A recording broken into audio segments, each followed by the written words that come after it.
wizi ya uchaguzi, wizi wa kura ndio mwanzo wa wizi wa mali wa wananchi wote.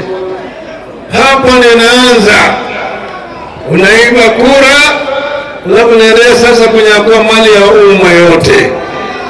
Tumeelewana? Hawa jamaa walikuwa hawana mpango ya kuendesha serikali, ndio sababu walikuwa wananyamba, wanatoa ahadi.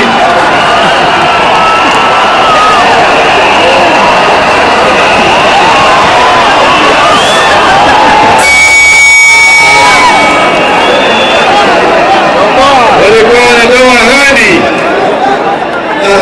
ambayo walikuwa wanajua hawawezi kutimiza. Sisi tukishika, tutaangalia maslahi ya mahasla. Sisi tutaleta zile hata fan shilingi 500, unafanya naye nini? Utafanya naye nini?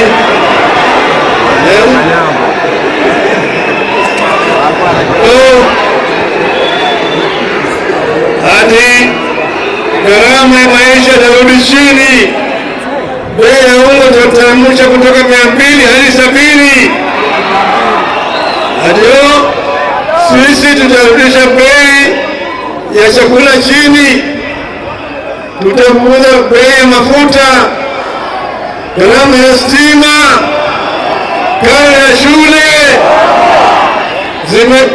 zimerudi chini au zimepanda, kwa sababu walikuwa tu wanataka kudanganya wananchi. Walikuwa hawana mpango ya utawala hata kidogo. Hiyo ndio sababu naona tumefika pale tuko hapa sasa. Sisi tunataka kuona kama gharama yale ya maisha yote inarudi chini. Pili, sisi tumesema ati wizi ikianza hakuna mwisho wake.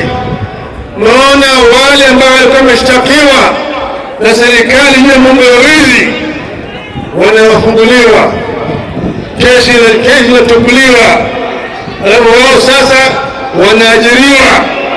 Wengine ni mawaziri, wengine wanawekwa kama chairman au MD ya parastatals za serikali. Simeona hao mambo mengi ambayo serikali hii imefanya. Hata kuajiri watu, wanaajiri kwa njia ya ubaguzi. Wanaajiri kwa mfano permanent secretary 51 watu wa kabila mbili 26, zingine wanapata moja. Kama hapa Nyanza, 2 imeenda hapo kwa Jaluo, moja kule Kuria. Kisii mzima hakuna hata permanent secretary moja.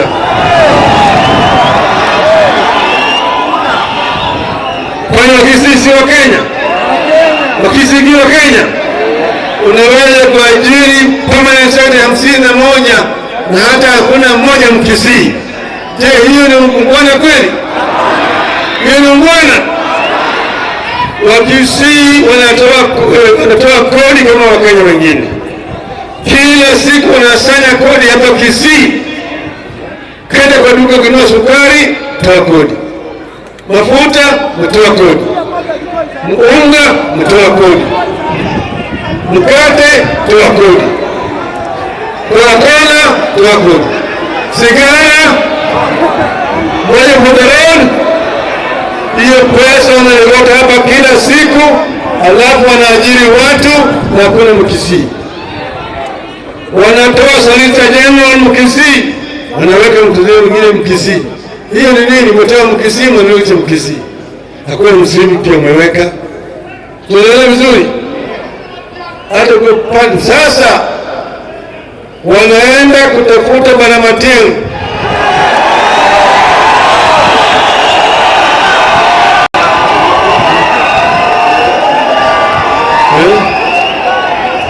Mimi napata simu, nambia jamaa wamevamia Matiang'i.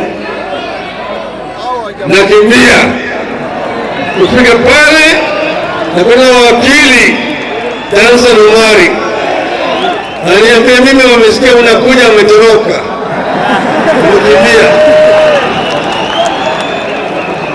nikamwambia kama mlikuwa natafuta bwana Matiang'i mngekuja mapema na ngemwambia mnakuja ili awe na ngoja nyinyi. Unaelewa vizuri? Halafu juzi tena saa 12 alfajiri napata simu, wale jamaa atuwasema kama wataenda kwa Matiang'i asubuhi hii. Napiga Matiang'i simu simpati.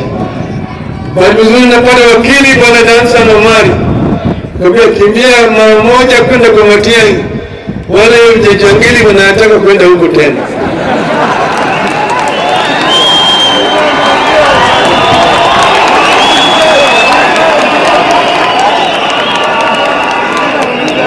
Akatoka akaenda huko akapata habari yote, jamaa wameenda mahakamani kule Kiambu wanatafuta order. Sasa yeye anakimbia kule Kiambu kusikia makuja namna hii, wanatoroka wanarudi Nairobi kwa mahakama. Mbele kule anaambiwa kwamba jamaa wanataka kwenda kwa chemba ya jaji. Akaenda kumwambia jaji kwamba hii kesi uweze kusikia kwa chemba hii mpaka iende kwa open court. Pale mea hata waandishi wa habari wako huko ndani. Wakaenda kwa open court. Sasa jamaa wanasema wanataka warrant. Sasa Bwana Omari akamwambia sisi kama mawakili wa Bwana Matiang'i mpaka tuwe served na notisi ili sisi vile vile tuje hapa tujitetee. Sasa mahakama akasema basi hii kesi itasikizwa tarehe 7 mwezi wa Machi. 7th of March kwa mahakama. Tumeelewana vizuri? Wanatoka hapo jioni wanakwenda kwa Matiang'i. Wanasema wako na order. Order ulipata wapi? Na tulikuwa mahakamani na ulipata order. Walikuwa hawana court order. Walikuwa hawana hata order ya search warrant. Wanakuja pale kwa mlango ya boma kule na magari wanavunja, alafu wanaingia ndani kama wale wanajeshi wa Hitler.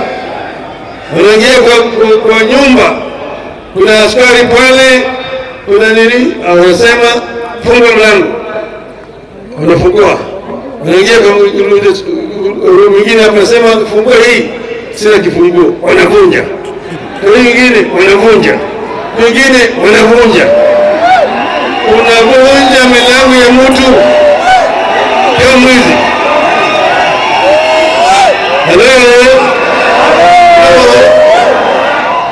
Huyu ni mtu ambaye juzi alikuwa waziri wa usalama katika taifa letu. Hata kama kuna makosa amefanya, simwandike kama mbwana, simwandikie barua ili akuje, ili mhoji yeye. Bwana mnaenda kwa bomu yake mnavamia kama nyewe mwanajeshi wa Hitler. Mkwenda kumtia mtu. Hakuna ngani. Ukaenda kwa sasa mimi napigiwa simu tena. Hao jamaa wako hapa. Wanavamia tena. Wanafanya msako. Mimi naanza mbio kutoka huko pale niko. Nakuja. Kusikia mimi nakuja ametoroka.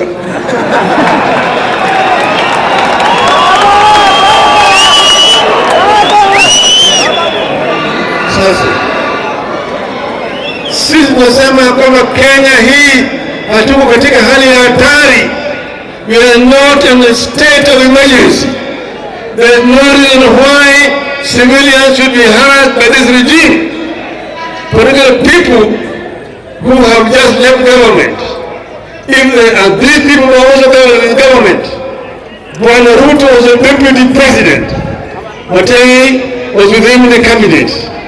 Kama kuna kitu anatafuta kwa Bwana Matiang'i, mwambie Bwana Matiang'i watu wenu wanakuja. You should be given notice. But don't treat Mr. Matiang'i as a criminal in Kenya.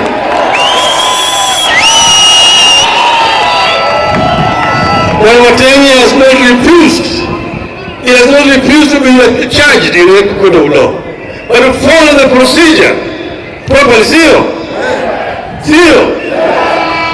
Sasa hii serikali, watu ambao hawana hatia wanakuwa harasi, wale ambao walikuwa wizi, ambao walipelekwa mahakamani, mahakama ikapata wana hatia, hata pesa ambayo walikuwa wameiba, mahakama ikaamua ichukuliwe na serikali, kama Bwana Gachagua shilingi milioni 200. Ilisemekana hiyo pesa iliibiwa na mahakama ikasema iwe imepelekwa kwa serikali, ikatoa milioni shilingi. Hiyo pesa sasa anarudishiwa, Bwana Gachagua anarudishiwa. Ndio nzuri. Watu ambao walikuwa wameshtakiwa na mauaji wamewachwa, wanaajiriwa katika serikali. Hii serikali inanuka, serikali inanuka. Hawana chochote ambao wanaweza kufanya kwa watu yetu. Sasa ilikuwa sababu hawana mpango, wameweka sahihi na shirika la ng'ambo, hii tutafanya, hii tutafanya, hii tutafanya, hata yale ambayo hayawezi kufanyika. Ndio sababu mnaona gharama ya chakula imepanda, bei ya stima imepanda, kila kitu imepanda, karo ya shule imepanda. Sasa uchumi hawezi kuendelea. Pesa hizi ya shilingi inazidi kushushwa kwa gharama. Thamani ya shilingi inashusha kila siku. Sasa imefika dola moja shilingi 100, shilingi 130. Tunaelewa vizuri? Gharama ya maisha inazidi kupanda katika taifa letu. Ndio sababu tunasema hawa jamaa walikuwa hawana mpango na hata hawatakuwa na mpango, hawezi kuendelea mbele, sivyo? Tumeelewana vizuri? Kwa hivyo niko hapa na resolution, mimi nataka nisome. Nitasoma hapa kwanza, alafu baadaye nitakuja kueleza kama mnakubali ama la. Sawa? Resolutions of Kisii People's Baraza, 17th February 2023. We, the people, having met here in Kisii on this 17th day of February 2023 to deliberate on the state of our nation, hereby resolve as follows. 1. That the people of this region willingly and fully associate themselves in the struggle to ensure electoral justice, economic justice, and the protection and preservation of our hard-won democracy and multi-party politics, and will participate in all endeavors towards this goal. 2. That the people of this region willingly and fully associate with the struggle to ensure that at all times the leadership of this country shall be picked through the ballot in free, fair, transparent, and credible elections, and that at all times the choices made by the people of Kenya and the ballot shall be respected, and stolen elections shall not be allowed to stand. 3. That the people of this region agrees with the other Kenyans that the common mandate of our government is to make the living conditions of the people better by ensuring that basic goods and services are available and affordable, and any government that fails in this mission has no business being in power. On this account, we will participate in any steps being taken by the people of Kenya to bring down the cost of goods and bring an end to punitive taxation. 4. That the people of this region agree to work with all other people in other parts of Kenya to ensure that Kenya does not revert to a single-party dictatorship, but remains a multi-party democracy that respects the rule of law and rejects personal rule. We will fight to ensure Kenya remains the biggest democracy in the Great Lakes region and the whole of Africa, as it has always been.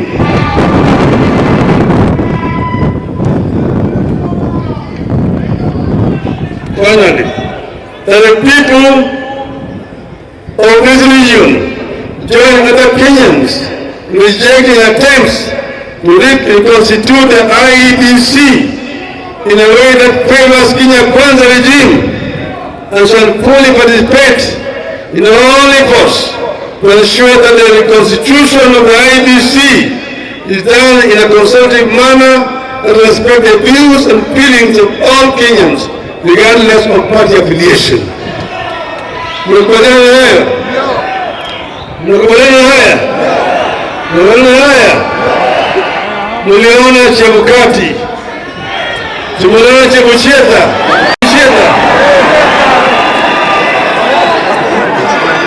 Bwana Chebukati alikuwa yeye na wawili, yeye na ngapi? Pande ile ingine naibu wake Bibi Cherera na watatu. Pande ile wanakuwa wanne, pande ile wanakuwa watatu. 3 na 4 ipi ni mingi zaidi? 3 na 4 ipi mingi zaidi? Majority walikuwa wale wanne, wao walisema la. Walisema nini? Walisema nini? Chebukati na wale wawili karatasi wake wawili walisema ndio, sio? Hivi ni mzito zaidi? Hivi ni mzito zaidi? Baba aliteuliwa na makamishina wanne, Bwana Ruto walikuwa watatu, sio? Isitoshe, yule mfichwaji walimuita whistleblower alipiga filimbi, wekule ndani, sio? Akatoa matokeo ya uchaguzi vile iko ndani ya saba ya IEBC, ndani ya saba ya IEBC, na vile yeye ametoa, hata wataalamu wetu wamepata namna hiyo. Bwana Ruto alipata kura milioni 5,900,000. Naona vizuri? Baba na Martha walipata milioni 8,100,000.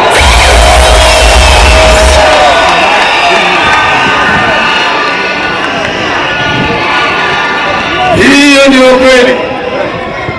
Ukweli haiozi. 8 na 5 hivi mingi zaidi? 8 na 5 hivi mingi zaidi? Kwa mimi naweza kutembea na madaha bila kuangalia nyuma, manake najua nilishinda uchaguzi. Tumesema hatuwezi kuvumilia wizi ya kura kila mara. Mambo ya wizi ya kura mpaka fanya nini? Mpaka nini? Nauliza nyinyi Bagusi, mnasema uwizi ya kura tumalize? Uwizi ya kura? Kwa hivyo nasema nione kwa mkono.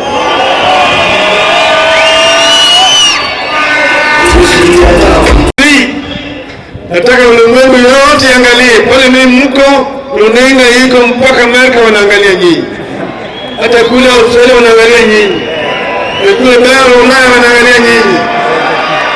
Nataka muinue mkono tena ili ionekane kwa runinga ya kwamba nyinyi wamesikia vizuri kabisa ya kwamba Kenya wamekataa. Kesho tutakwenda kule Kisumu Dala. Unaona? Tukitoka Kisumu siku ya Jumatano tutakuwa na maombi kule Nairobi, Jibanji Gardens. Sawa? Alafu wikendi ijao tutakuwa Mombasa. Tutaenda Kiambu, tutarudi Nairobi.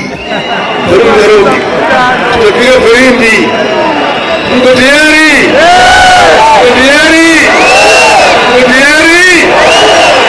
Haya ndio itakuwa. Hatuwezi kuwa na Kenya ambayo inatawaliwa na wezi, ambayo vile vile majambazi hawana heshima na uhuru wa Kenya. Hii maneno itakoma, sitakoma, sitakoma. Tuko vile vile hapa na vijana wanaita Movement for Defense of Democracy. Huyo mwenye kuja hapa